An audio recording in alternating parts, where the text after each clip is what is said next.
ক্ৰমাৎ অহংকাৰী হৈছে বংগৰ কন্যা মৰ্মিতা মিত্ৰ। সাংবাদিকক ভাষ্য প্ৰদান কৰিবলৈ যেন সময় নাই অসমত ধূমকেতুৰ দৰে আৱিৰ্ভাৱ হোৱা জনপ্ৰিয় কণ্ঠশিল্পী মৰ্মিতা মিত্ৰৰ। বাক্সাৰ শ্ৰী শ্ৰী নৰসিংহ কীৰ্তনঘৰ ভূতেপোৱা বৰীৰ 7দিনীয়া শ্ৰী শ্ৰীকৃষ্ণৰ দৌল মহোৎসৱৰ সামৰণি অনুষ্ঠানত সংগীত পৰিৱেশন কৰিবলৈ অহা মৰ্মিতা মিত্ৰই সাংবাদিকক প্ৰত্যাখ্যান কৰাৰ পৰিলক্ষিত হয়। বহু সময়ৰ পিছত অনুৰোধ কৰাতহে ভাষ্য প্ৰদান কৰে। অসমৰ যুৱ প্ৰজন্মৰ হাৰ্টথ্ৰব জুবিন গাৰ্গৰ গীতত লিপ দিয়া মৰ্মিতাই ভূতেপোৱা বৰীৰ সাংস্কৃতিক মঞ্চত এটাৰ পিছত আন এটা জুবিনৰ গীত গাই মোহাচ্ছন্ন কৰি ৰাখে উপস্থিত শ্ৰোতা দৰ্শকক।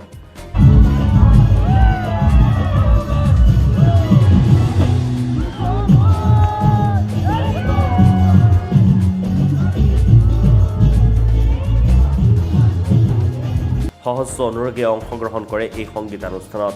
ৰসৰ চলেৰে কিছু অনুৰাগীয়ে অনুপম শইকীয়াৰ লগত থাকিলে ভাল আছিল বুলিও মন্তব্য কৰে। মুঠৰ ওপৰত এইবাৰ বিহু মঞ্চত বংগকন্যাই সংগীত পৰিৱেশনৰ বাবে কঁকালত টঙালি বান্ধি সাজু হৈছে। অসমৰ বহুকেইখন বিহু কমিটিৰ লগত চুক্তিবদ্ধ হৈছে। বিহুৰ মঞ্চত কেনেদৰে বিহুগীত পৰিৱেশন কৰি শ্ৰোতা দৰ্শকক আপ্লুত কৰিব সময়তহে লক্ষণীয় হ'ব। দৰ্শকে মানুহে ৰাইজে ভাল পোৱা মৰম দিছে, মই লৈছোঁ, তেওঁলোকে মোক আদৰি লৈছে আৰু গান গোৱাৰ কাৰণে তেওঁলোকে মোক ভাল পায়। এইটো মোৰ বাবে এইটো বহুত ডাঙৰ এটা আশীৰ্বাদ হয়, এটা বহুত ডাঙৰ এচিভমেণ্ট হয় মোৰ লাইফৰ। আৰু ইয়াতে অনুষ্ঠান কৰি বৰ ভাল পালোঁ মই। লগতে সকলো কমিটি সদস্যক অন্তৰৰ পৰা ধন্যবাদ জনালোঁ, ইমান ডাঙৰ আয়োজন কৰি আছে তেওঁলোকে। আৰু লগতে ইমান ভাল অডিয়েঞ্চ আছিলে, বহুত ভাল লাগিল। বাইদেউ, অসমত এতিয়া বিহুৰ বতৰ আহি আছে, সমাগত বিহু, গতিকে আপুনি বিহুৰ কেনেদৰে সাজু হৈছে?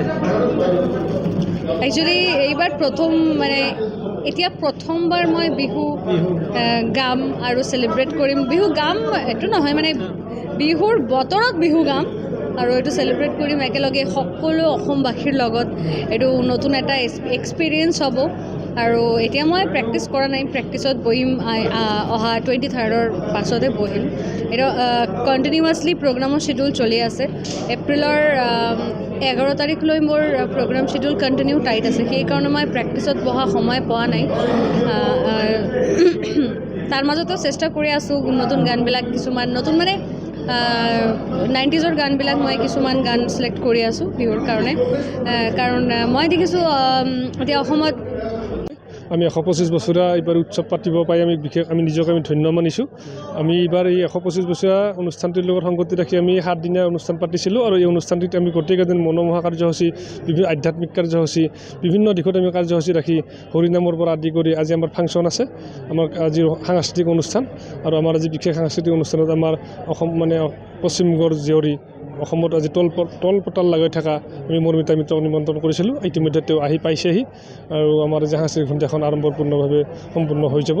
আমাৰ যিমান আজি ৰাজ্যৰ স্ৰোত বৈছে, হাজাৰ লোক আজি আমাৰ ইয়াত সমাগত। গতিকে কোনো ধৰণৰ পৰিস্থিতি বেয়া হোৱা নাই, ধুনীয়াকৈ চলি আছে। প্ৰভুৰ কৃপা আছে আমাৰ নৰসিংহ গোসাঁইত, আজি ধুনীয়াকৈ অনুষ্ঠান চলি যাব। 7 দিনীয়া অনুষ্ঠান পালন কৰিছোঁ, 125 বৰ্ষ বিয়াৰ আমাৰ উদযাপন কৰিছোঁ। বজালিৰ পৰা হিৰণ্য কলিতাৰ ৰিপৰ্ট, এনি পলিটিকেল।